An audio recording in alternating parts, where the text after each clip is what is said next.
Introducing Firebrand, the original Golden Age edition. A hero driven not by a sense of justice, but by a crushing sense of boredom. At least at first. This whole thing started because I was checking on the transparency of Firebrand's shirt, and it ended up evolving into me watching the collapse of a character who seemed to be meant to be a breakout. The Golden Age contains a plethora of characters who faded into obscurity. Some would be revived or revisited decades later and would find a foothold then, others would still remain a bit lost. For our character today, Rod Riley, he never fully took, instead being quickly replaced by his retconned-in sister when his character was brought back. All of this got me curious as to what didn't work. Was he actually a lost treasure, a diamond in the rough, or was his fall more understandable? And so to do that, I had to look at it. And we're going to look at it together. I'm Sasha, this is Casually Comics, and it's Golden Age retrospective time. Firebrand debuted in Police Comics #1 in 1941, in a story written by S.M. Iger and artist Reed Crandall. Police Comics was published by Quality Comics, who for a time were quite a force in the Golden Age. Quality Comics at its height would shepherd in several characters that are still known to this day. Characters like Plastic Man, Black Hawk, The Spirit, and more. The company would see a decline in popularity by the 50s, and eventually closed down with many of its assets and characters being acquired by DC Comics, then officially National Comics Publications. This shutdown and acquirement occurred in 1956. DC wouldn't change its name officially to DC till the 1970s. But in 1941, things were good for Quality Comics. Now, Police Comics was an anthology title that featured superhero, crime, humor, sometimes they mashed up. You get a little bit of mystery, some horror edges. There was doing a lot. And for issue 1, Firebrand was the main cover hero, getting the most space.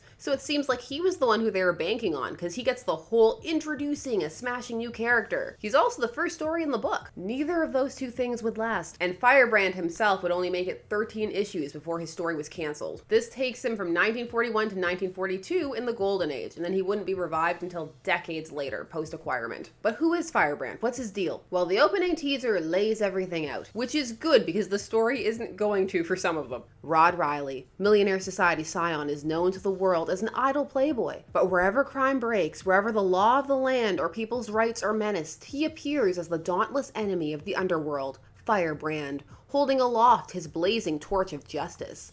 Lovely Joan Rogers, a debutante, has recently become engaged to Rod. Emerald Ed, Rod's father, is a fabulously rich steel tycoon. Slugger, ex-prize fighter, is the only one who knows Firebrand's true identity. This box almost reads like a pitch in and of itself. I do like how the flames in his name are overlapping the edge of the page. That's a fun detail. Now, Firebrand's first outing positions him a bit more at street level, or dealing with the mafia and those types of crimes. And it starts off really poetically. The first issue goes hard. On the 41st floor of the Emperor building, a window cleaner is about to attach his safety belt. On the 29th floor of a nearby building, a man takes steady aim. Agony contorts the window washer's features as the bullet pierces his lungs. He topples into space. His shrill scream is lost in the rushing wind as he falls. Good shot, Dave. Thanks. Well, come on, we got more work to do. Sometime later, Dave and his pal talk business with a steeplejack. All we want is a $100 initiation fee. That is so much in 1941 to the Window Washers and Steeplejacks Protection Association. Nice window you got there. Shame if anything were to happen to it. So our setup is that there's some kind of shady protection racket deal brewing. That's an injustice, and the teaser page said that Rod Riley doesn't stand for that. So how does our hero get involved in all this, and why? The answer is boredom. Meanwhile, on his penthouse terrace, Rod Riley is bored with life. Slugger, mix up some excitement. Now take that steeplejack over there. His life is full of danger. He flirts with death every day. That's the way a man should live. Don't you do that, Rod? I'm worried about Rod, and it's only been like 2 panels. Rod just happens to see the crime that these hoodlums are about to do on the steeplejack, that they're about to shoot him because he's lounging on his roof. And while he's bored and he needs something to do, and men should live their lives thrill-seeking and flirting with death, so he goes and gets changed into Firebrand and leaps into action. That costume.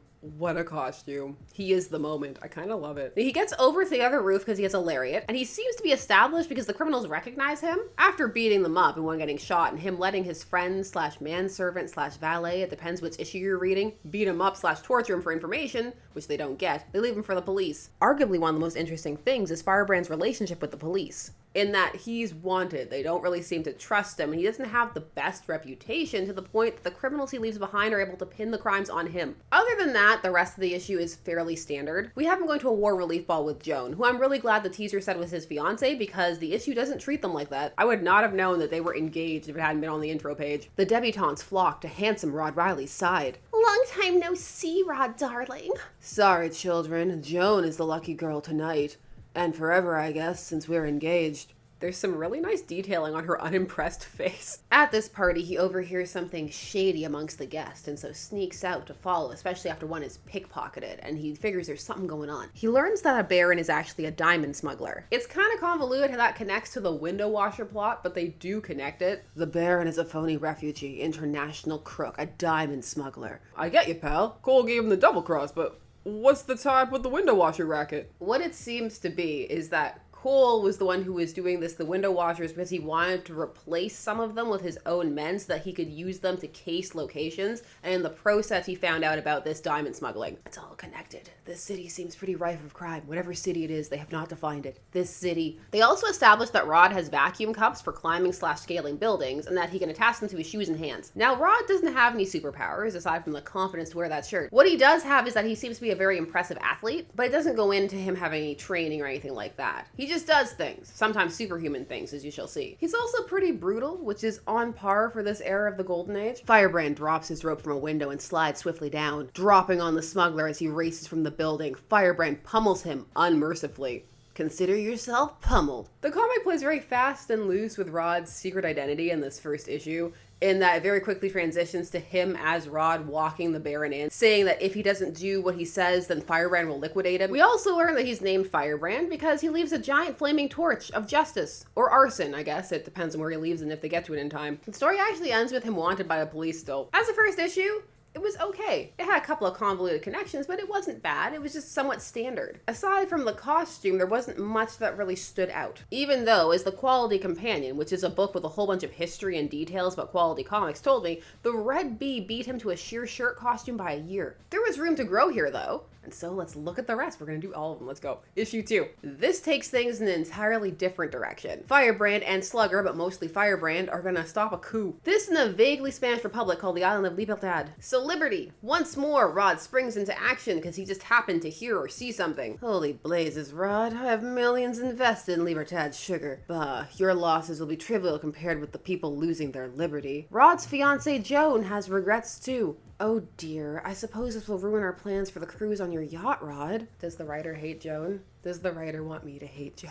I got your plane all gassed up and ready. How about going, Firebrand? Well, it's a big order for one man to bust up a revolution, but I'll take a whack at it. Let's go. And so the day was saved because Rod had no other plans and figured he'd try, because why not? I mean, he couldn't go on the cruise anymore. It ruined those plans anyway. Firebrand steps inside. Keep cool, officers, or you'll collect some hot lead. Madre de Dios! Marca del Fuego! Si, mis capitanes. Now we will leave here in a staff car. I'm looking for General Muerte. Wow, so Rod has reputation outside of his country? Also, his name sounds pretty cool in Spanish. Does he also speak Spanish? It's never gonna come up again. I love that they're hunting down General Death. We are gaining control of the capital, mis amigos. Let nothing stand in the path of victory. P.S. Order canceled. Signed, Firebrand. Firebrand quips, sometimes. Not all the time, but sometimes.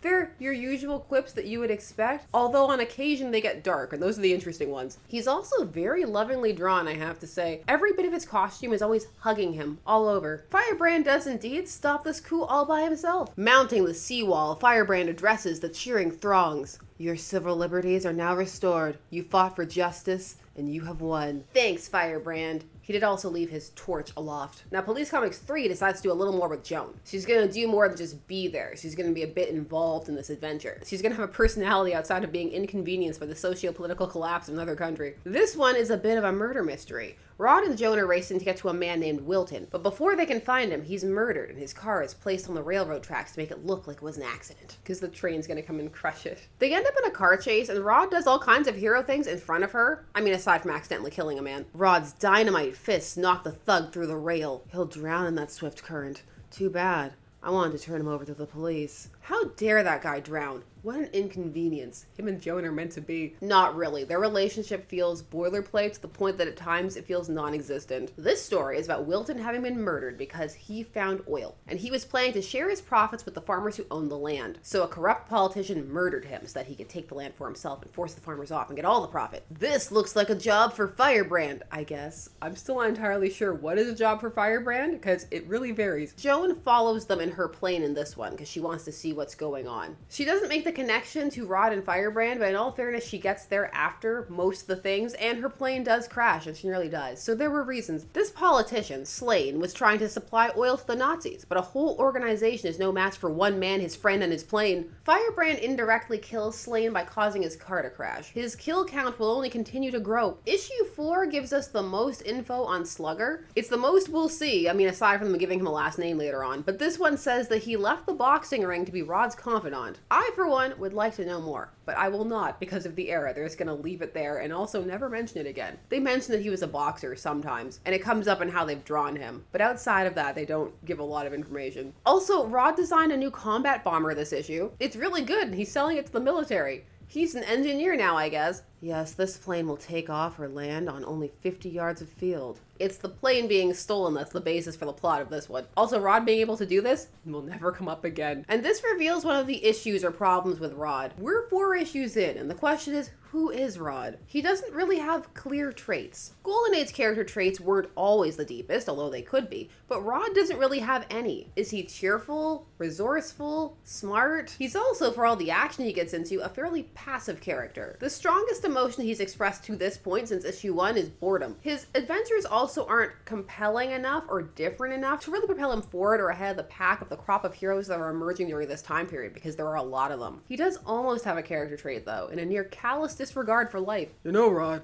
I have my doubts if they'll find Fritz alive. Strauss must have killed him for tossing Max from this plane. What's the difference? Those who aren't dead will end up behind federal prison bars. Nazis stole the plane, by the way. He got it back. He also stopped a U-boat. And he crashed his fiance's plane, which he stole to go back and get his. The Firebrand returns as Rod Riley, but the story he tells is a thin version of what actually happened. So, we crashed your plane in the swamp, Joan. I'm sorry. I don't believe you for a second. You're not sorry. I mean, what she actually says is, oh, that's all right, Rod. It was insured. More important for you to recover your new ship. Was it insured against reckless millionaires, Joan? Do they cover that? Issue 5 is the clear beginning of the end for Firebrand in that he is removed from the cover. That being the central character. He's still on it, but now he's one of the faces on the side. The main cover photo is going to go to Plastic Man, who at this point is starting to soar in popularity. He got demoted. This issue is the one where he cares the most overtly about Joan. He goes with her to investigate the disappearance of one of her friends, and when she's kidnapped, and it's the first time that's happened in this series, he's actually murderous. It's his first strong emotion outside of boredom. With their curses echoing behind him, the Firebrand streaks up a staircase. If they've hurt Joan, I'll kill them outright. Notice the phrasing, I'll kill them outright. That makes it sound like he knows that he's just kind of killing people by accident. This time he'll do it on purpose. She was kidnapped by Nazi saboteurs, by the way. This issue has some very solid action, and Firebrand performs some superhuman feats. Whirling outside, he streaks like a flame toward the high cliff. There's only one chance in a million, but I'll take it. I won. Now the payoff. Swine dog, you broke Hugo's back. Do you think it's safe to assume that Hugo's dead? Does this count as killing him outright? Rod's intense this issue. He threatens to ignite the fuel tank. The narration box actually calls the villains of the story his victims. He's flirting with being interesting. Don't tease me with the dark Firebrand arc. I know it isn't happening. Don't make me want it. Also, this issue brings back him being a fugitive from the police, only for it to not matter again. Police Comics number 6. This one is giving Joan even more to do. She's moving up from just being kidnapped to also being a volunteer nurse who gets kidnapped. Slugger gets kidnapped in this one too, though. There's plenty of trauma to go around for Rod's supports. He also is pressed to save them, so it makes him feel loyal to his friends. Yay, a trait. The plot for this one was really interesting. It was about the donated blood at hospitals and clinics being contaminated with a paralysis agent by the Nazis, and Joan finding out about the scheme. But aside from a superhuman feat from Rod pulling apart some handcuffs, and him being even more lovingly drawn than usual in some panels, it was par for the course for Firebrand. This issue he did actually have to try and hide his secret identity because he had to talk to her as Firebrand. And you get to see some of Joan and Slugger having a bit of a friendship, which does make Rod's social circle feel a bit more connected. He also, like the last issue, only brandished the Firebrand but didn't leave it. I feel cheated, and we're now in the era where he's just going to stop leaving it. Number 7 switches it up by trying a bit of a different format.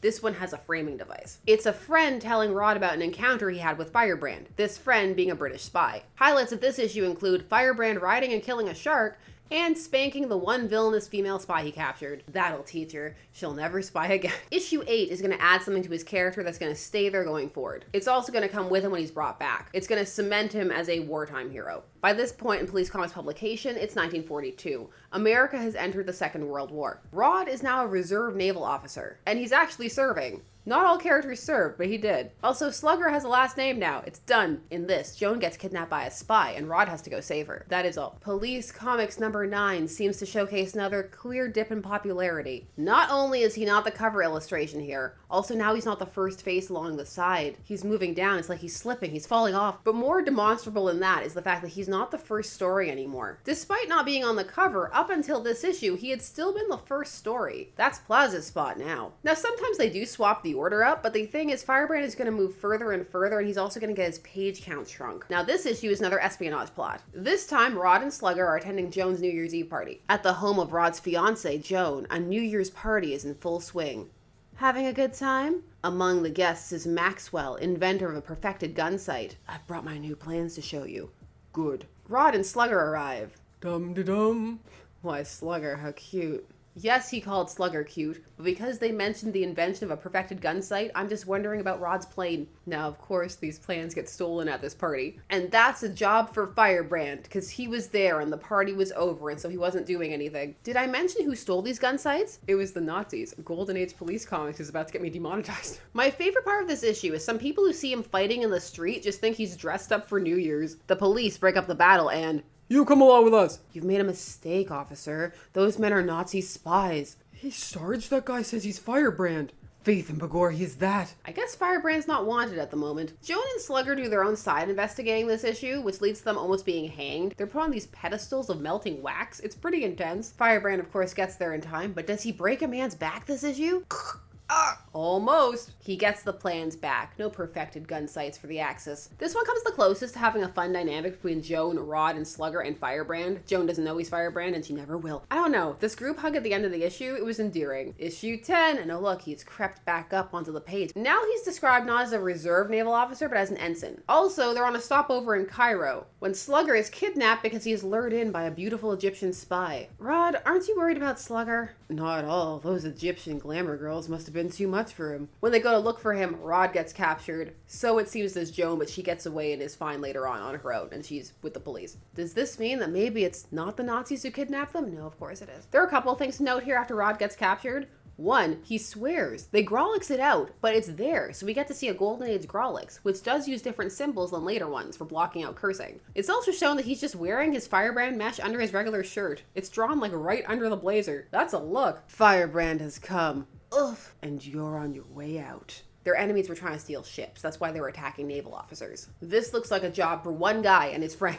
I mean, in all fairness, that's most superhero comics, but there's just something about the way it's happening with Rod. Joan does some light espionage of her own this issue, and she has a very different look, but we're in the home stretch. The next issue changes things up a bit. Firebrand fights the Klan, and he's off the cover, but the spirit's on. I'll take it. Rod and Slugger are on leave this issue, and they're set to watch a Senator Barrow discuss an anti-American organization called the White Gardenias. But the senator gets kidnapped by them, and so does Slugger, and they're about to be lynched, but they weren't prepared for Firebrand. This one it feels more like he had to do, because he had to go get his friend. He does care about Slugger. They've kind of established that. I'm really disappointed that Firebrand didn't leave his brand in this one. This was the time for the brand. I may not change the dirty ideas you vermin have, but I'm sure coming to change your faces, as you'll see when you take those masks off. And so they get the senator back in time for his speech, and Joan also shows up and sees somebody random about to shoot him up on the balcony, and she stops that from happening. Yay, Joan. The end. As you can see, the page count is starting to hit. He's getting less space. Also, hey, Rod expressed disgust at something. The art, you may have noticed, has started to shift. That's because as this went on, the first artist, Reed Crandall, would move over to Blackhawk because he was a bit of a rising star and they put him on a more popular character. Lee Ames is now credited as the artist on this issue, but I think he took over last issue. Crandall wasn't credited there. where he always had been before, and the art was different. Losing Crandall was another sign things weren't going great for Rod. Issue 12. Slugger gets shot after him and Rod see somebody planting dynamite, so he has to convalesce in the hospital. Joan overhears one of the nurses there pumping Slugger for information, and so she believes she is a spy. She notices it instantly, and she's right, and she tells Rod, and he dismisses her because of stereotypical sexism. Rod, there's a nurse here who's always questioning the patients. I think she might be a spy. Nonsense. She's probably just pretty, and you're jealous. Rod, you're better than this. You just fought the Klan. He does believe her the second time. This issue needed some form of tension. Rod bursts through a glass window in this one. His poor shirt. He of course stops the spies who are trying to get key information out of patients. And finally, issue 13. So these Nazi spies... The art is once more different. I found it credited to Alex Bloom. Whoever it is, you can tell it is different than names. And it's not Crandall. Rod, Slugger, and Joan are at a baseball game when Rod goes to get Joan some peanuts, but the bag he gets was meant for a spy because there's a numbered code on it. This time, Rod was doing something, but he breaks off to go and investigate. He does have to break up this spy ring who are bootlegging quinine, how you pronounce it, but I know it's a malaria medication. And that means they're fiends. It's very standard. Joan gets kidnapped. They have to get her. You know, Rod has a costume and he's running around in it, but Slugger doesn't, and he's always running around with him with his face revealed. It would not take a lot of work to figure out the whole Rod Firebrand connection. They of course stop this spy ring and save the day. The end. And that's all they wrote for decades. After going through all of these issues, I can see why Rod Riley Firebrand didn't really take. When he was brought back, he was ultimately killed at first in an issue of canceled comic Cavalcade that was not published. He was killed by the Silver Ghost. But because it wasn't published, when they did All-Star Squadron and introduced the new Firebrand, they kind of retconned that to him just being very badly injured. And then it's his sister, Danette, who springs into existence at this point in 1981. It was 1978 at the time of the non-death. She's the one who takes on the mantle, and she actually has powers. She actually discusses some things about him. There's a couple of things worth noting. Though what a confirmed bachelor playboy like my brother needed with a bodyguard, I've never understood. Bye, Joan, I guess. You seem to have been retconned out for these slight implications about Rod and Slugger. I've stayed in this penthouse scores of times, but I never guessed.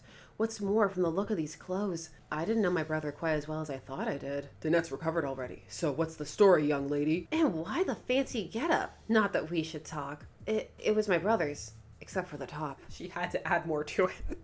His look was arguably the most interesting thing about him. Rod Riley's Firebrand doesn't have much going for him. He doesn't have a thing that really makes him stand out. His costume, while interesting, is not overly memorable or eye-catching. He has some devices, the lariat, the suction cups, the brand that he leaves, but none of them, again, are really distinct enough to make them feel like they're truly his. And they also start to vanish as the issues go on. The most jarring one that vanished was the Firebrand itself, because that was the reason for his name. He has a confidant, but it doesn't really matter because the stories don't play too much towards being about secret identities or not. Also, they don't really show him confiding in Slugger all that much. Slugger's just kind of there and he helps him fight. He's more than a sidekick, but less than a compelling character because they don't do anything with him. He has a fiance, but they're not sure what to do with her, so she is placed as the plot needs her. So when they remove her years later, you can understand why, because she didn't do too much in terms of the story, in terms of making him feel more like a character. But again, it just feels justice for Joan. He has a dad who just vanishes. His plots are fine, but don't have anything that makes them stand out. And they do start to repeat. Rod also has no compelling motivation to fight crime, nor does he appear to have a really strong drive to do so. Leaning into him being really bored would have been a take. And there are moments where he's quite dark. Rod Riley is a thrill seeker who fights crime, for men should flirt with death every day. Maybe he has a disdain for evil. Maybe he doesn't fully care. Maybe it's just because that's more difficult. Maybe there could be a dark arc where eventually he turns to crime. But that's clearly not what they were aiming for with the archetype that they gave him of the rich, idle millionaire playboy. He's more in a Batman mold. But Rod overall is fairly bland. They keep substituting things he does for personality traits. He'll have moments like, oh, he built a combat plane, or oh, now he's a naval officer, but he has no base. So even in the instances where the story is cool or where the art is standout, it can't do enough lifting to save Rod, especially as you see the other characters starting to rise around him. Plastic Man is a very dynamic and interesting series that blends its action, darkness, and humor quite well. And there's others to note. 7-Eleven and Manhunter have atmosphere. Manhunter has an oddly jovial personality. Phantom Lady is the Phantom Lady. The Spirit is quite compellingly written, and there's just this